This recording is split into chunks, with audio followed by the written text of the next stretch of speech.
보좌관 이름을 빌려서 주식을 거래한 혐의를 받는 무소속 이춘석 의원이 신고한 재산보다도 배가 훨씬 넘는 그런 많은 돈을 차명 주식에 투자한 것으로 드러나면서 과연 이 돈이 어디서 나왔느냐 출처를 두고서 관심이 쏠리고 있습니다.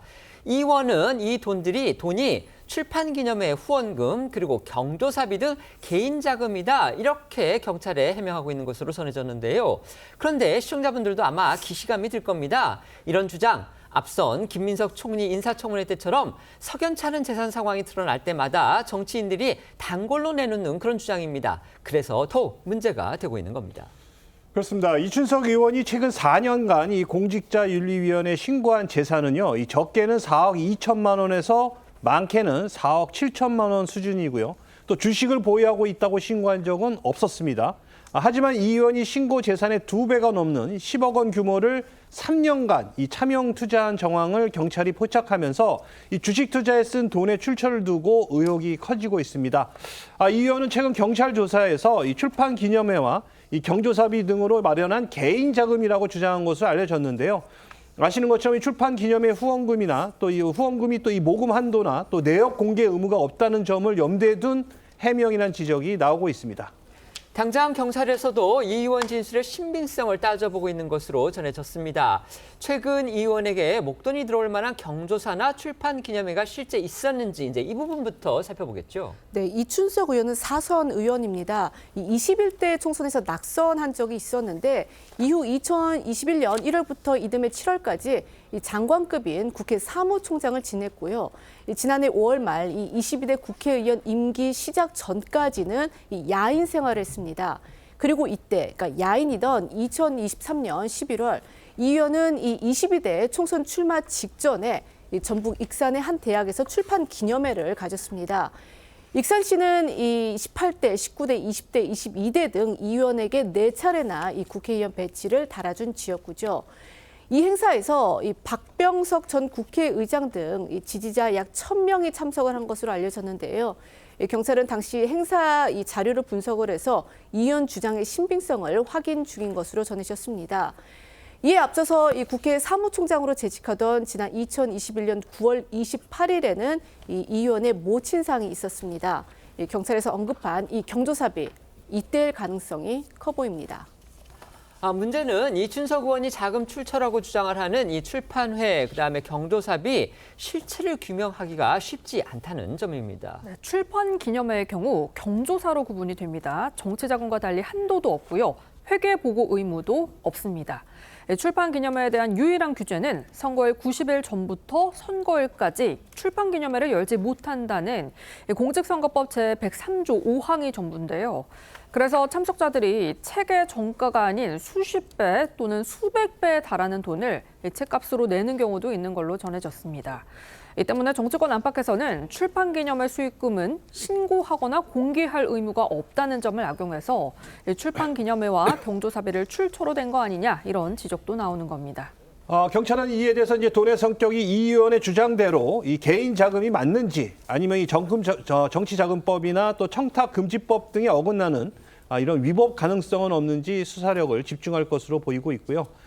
이미 이 의원과 이 의원에게 주식거래 이름을 빌려준 이 참호 보좌관을 포함해 이 45명 조사한 상태고요. 이 의원이 참호 보좌관에게 현금을 건네면 이 차 씨가 본인 명의 중간 계좌에 넣었다가 이 주식 계좌로 옮긴 정황도 경찰에서 포착한 것으로 전해졌습니다. 경찰은 보좌관 주식 계좌에 입금된 현금의 출처를 파악하기 위해 이 의원의 재산 변동 내역, 또 후원금 입출금 내역 등도 살펴보고 있다고 합니다. 자금 출처 의혹에 출판 기념회 그리고 경조사비를 내세운 이 의원의 주장 어딘가 익숙합니다. 앞서 석연치 않은 재산 논란이 불거진 민주당 의원들도 같은 이유를 댄 일이 있기 때문인데요. 김민석 국무총리가 대표적인 사례입니다. 그렇죠. 지난 6월 김민석 총리의 인사청문회를 앞두고 야당은 김 총리가 최근 5년간 추징금 등으로 약 13억 원을 지출을 했는데 세비소득, 그러니까 국회의원 급여 이 5억 원 등을 제하고 나면 한 6억 원 정도의 출처가 소명되지 않는다 이런 의혹을 제기한 바 있습니다. 당시 김 총리는 인사청문회에서 이 불분명한 소득 6억 원의 출처에 대해서 경조사비와 출판 기념회 그리고 처가로부터의 지원이 있었다 이렇게 해명한 바 있는데요. 구체적으로는 조의금 1억 6천만 원, 또 2차례 출판 기념회에서는 2억 5천만 원, 또 이 처가로부터 받은 돈이 2억 원 정도라고 했습니다. 당시 발언 들어보시겠습니다. 제가 말씀드렸듯이 축의, 조의, 출판 기념회 2번, 네. 뭐 그런 등등입니다. 예. 그래서 그것을 어떤 의원께서는 그것이 마치 한 해에 있었던 걸로 해서 6억을 장롱에다가 쟁겨놓고 썼다 이렇게 말씀하시는데 예. 죄송하지만은 제가 그 정도 돈을 쟁겨놓고 여유 있게 넘길 만큼 지출을 안 해도 될 사정이 아닙니다. 예. 그때그때 들어오면 다 그때그때 써야 돼서 4번 이렇게 나뉘어서 있던 부분들은 다 그때그때 대부분이 당시에 추징을 우선 완납하는 데 다 썼고 이 경조사비와 출판 기념회에서 현금을 받은 걸 재산 신고하지 않아서 이 공직자윤리법 위반이다라는 지적도 나왔지만 당시 김 총리는 해당 금액을 그 해 다 소비를 했기 때문에 신고 의무가 없었다 이렇게 주장을 했습니다. 결국 자금 출처를 두고 각종 의혹이 제기가 됐지만 김 총리는 구체적인 계좌 내역 등 객관적 증빙 자료는 제출하지 않으면서 당시 청문회는 야당의 반발 속에 파행으로 끝났습니다. 다수 의석을 차지한 여당에서 임명 동의안을 밀어붙여서 김 총리 재산 논란은 그냥 덮어졌습니다. 사업가로부터 불법 정치자금을 받은 혐의로 재판을 받고 있는 노웅래 전 민주당 의원도 이 자택을 압수수색하는 과정에서 발견된 3억 원의 현금 다발에 대해서 출판 기념회에서 모은 후원금이다 이렇게 해명을 해서 논란이 된 적이 있습니다. 네, 노 전 의원은 사업가 박모 씨로부터 사업 편의를 봐달라는 청탁과 함께 총선과 민주당 전당대회 비용 명목으로 6천만 원을 받은 혐의로 재판을 받고 있는데요. 2022년 11월 검찰이 노 전 의원 자택을 압수수색하는 과정에서 여러 봉투에 나눠 담은 현금 3억 원 상당을 발견하자 집에서 나온 돈은 부정한 돈이 아니고 출판 기념회 때 남은 돈과 2014년 부친상 조의금이라고 해명한 바 있습니다. 노 전 의원 측에서 현금이 위법하게 압수됐다고 주장하면서 지난 4월 대법에서 이 현금의 압수 처분이 취소되기도 했는데요. 하지만 집안에 둔 3억 원의 현금은 재산 신고 내역에 빠져 있어서 논란을 낳았습니다. 체포동의안 표결 당시 한동훈 당시 법무장관과 노웅래 전 의원의 발언 이어서 들어보겠습니다. 부정한 돈을 주고받는 현장이 이렇게까지 생생하게 녹음되어 있는 사건은 저도 본 적이 없습니다. 집에서 나온 돈 부정한 돈 아닙니다. 검찰은 봉투째 든 돈 모두 꺼내서 돈다발 만들었습니다. 그런데 이 노 전 의원 체포동의안 표결 부결이 됐습니다. 그러고 나서 노 전 의원은요, 이 현금 3억 원을 또 재산 신고 내역에 추가로 기입을 해서 뒷말을 낳았습니다. 그렇습니다. 이 앞서 노 전 의원은 3억 현금에 대해서 2014년 부친상 조의금과 또 출판 기념회 때 남은 돈이라고 해명했지만 2021년까지 이 돈에 대해 현금 재산을 신고한 적이 없었습니다. 하지만 2022년 12월 민주당이 정치 탄압이라며 노 전 의원 체포 동의안을 부결시킨 뒤 이 재산 신고 내역에 현금 3억 원이 추가로 올라온 건데요. 검찰이 압수수색으로 찾아낸 돈을 슬그머니 재산에 포함시킨 겁니다. 이 돈이 뇌물로 받은 돈이 아니라고 해도 공직자윤리법은 위반한 셈입니다. 이렇게 재산 논란이 불거질 때마다 이 단골 핑계거리도 출판 기념회 또 경조사비가 끌려 나오니까요. 이제 정치권에서도 규제 법안을 좀 마련해야 하지 않겠느냐 이런 목소리 나오고 있는 것도 사실입니다. 네, 이 출판 기념회의 경우 사실상 정치자금 모금 행사로 전락했다 이런 비판을 받으면서 이를 방지하기 위한 입법 시도는 있어 왔습니다. 19대 국회와 20대 국회에서 이 관련 법안이 발의되기도 했지만 모두 제대로 논의하지 못한 채 이 임기 만료로 폐기가 됐는데요. 여야 의원 모두 이 자신들의 이해관계가 걸려 있다 보니 적극적으로 추진하지 않았기 때문으로 보입니다. 하물며 21대 국회에서는요, 이 출판 기념회 투명화 관련 법안은 단 한 건도 없었습니다. 이번 국회에선 이 김민석 총리 논란 이후에 국민의힘 주진우 의원이 검은 봉투법이라는 걸 발의한 바 있습니다. 이 무소속 이춘석 의원의 차명 주식 논란에 주 의원은 재차 검은 봉투법으로 이 불법 정치 자금을 끊어내야 한다 이렇게 주장했습니다. 오늘 조선일보는 사설을 통해 이춘석 의원이 신고한 재산보다 더 많은 주식 투자를 했다는 사실은 공직자 재산 공개 허점을 또 한 번 보여준 사례라고 꼬집기도 했는데요. 민주당은 이 의원을 제명한 뒤엔 더 이상 후속 조치를 취하지 않고 있다는 점을 지적하면서 신고 재산의 몇 배를 주식 투자하는 식으로 겉과 속이 다른 공직자는 결코 이 의원 한 사람이 아닐 거라고 경고했습니다. 민주당 소속으로 국회 법사위원장을 맡고 있던 사선 의원입니다. 이춘석 의원 지금은 뭐 탈당을 해서 또 제명이 돼서 이춘석 전 민주당 의원이라고 해야 되겠죠.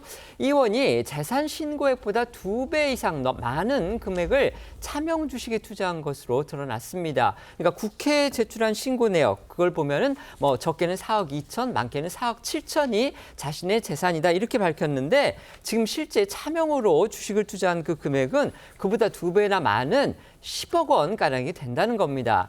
문제는 그렇다면 이 많은 돈이 어디서 나왔느냐 이건데 지금 이 의원이 경찰 조사에서 출판 기념회에서 받은 후원금 그다음에 경조사비가 바로 그 돈의 출처다 이렇게 주장을 했다는 겁니다. 그렇다 보니까 이 두 명목 다 신고를 하지 않아도 된다는 그런 허점 또 세금을 내지 않아도 된다는 그런 허점 때문에 이 의원이 또다시 이런 단골 메뉴를 들고 나온 거 아니냐 지금 이런 비판이 나오고 있는 겁니다. 어떻게 생각하십니까? 일단 이춘석 의원의 변명은 좀 믿기 어려운 부분이 있습니다. 왜냐하면 떳떳한 돈이면은 우리가 중간에 자꾸 다른 경로를 끼워 넣어서 다른 사람의 계좌에 입금하지 않습니다. 참호 전 보좌관 같은 경우도 결국에는 자기 명의의 다른 계좌에 입금했다가 증권 계좌로 돈을 넘겼다는 건 아닙니까? 그런 점에서 상당히 믿기가 어렵고 말씀해 주신 것처럼 지금 출판 기념회 제도에 대해서는 대대적인 개혁이 요구됩니다. 사실상 정치인들의 음성적인 정치자금 그 모금 창구가 되고 있기 때문에 여기에 대한 개혁론은 오래전부터 제기되어 왔습니다. 다만 출판 기념회를 폐지하고 금지시킨다고 해서 그것만으로 문제가 해결될 것이냐. 자신의 임기 중에 경조사가 있었던 정치인들은 대량의 현금을 보유하면서 그 근거로 경조사를 내세울 겁니다. 대표적인 경우가 우리가 앞서 살펴본 김민석 현 국무총리죠. 그렇기 때문에 근본적으로는 공직자윤리법에 대한 개정이 필요합니다. 지금은 대량의 현금을 보유하고 있으면서 그것을 신고해서 누락해도 직접적인 형사처벌 규정이 없습니다. 그렇기 때문에 노웅래 전 의원처럼 뒤늦게 아무렇지도 않은 듯이 신고하는 사례가 생기는 것이죠. 그렇기 때문에 공직선거법, 공직자윤리법 모두 복합적인 개정이 필요하다는 말씀을 드립니다. 네.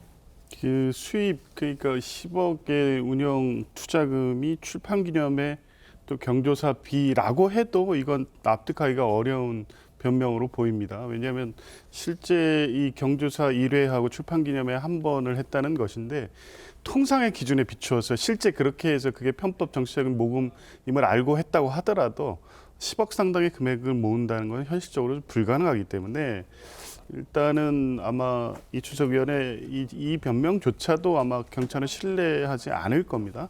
그러면 이제 그 나머지 실제 어떤 다른 금원의 출처를 규명할 수 있을 것이냐 이게 문제인데 뭐 주변에 대해서 철저히 수사를 하고 있으니 다른 단서에 의해서 확인이 된다면 뭐 불법 정치자금의 문제 등이 될 수 있습니다만 통상 이런 식으로 할 경우에 이제 뭐 현금성 거래에 있어서는 이 출처 규명이 쉽지 않은 건 그렇죠. 분명하기 때문에요. 네. 이제 수사 상황을 더 지켜봐야 되겠지만 어쨌든 이춘석 의원은 이 사건 초기의 변명에서부터 허위로 말한 사실이 있기 때문에 지금 나오는 얘기조차도 그대로 신뢰하기는 어렵게 보입니다.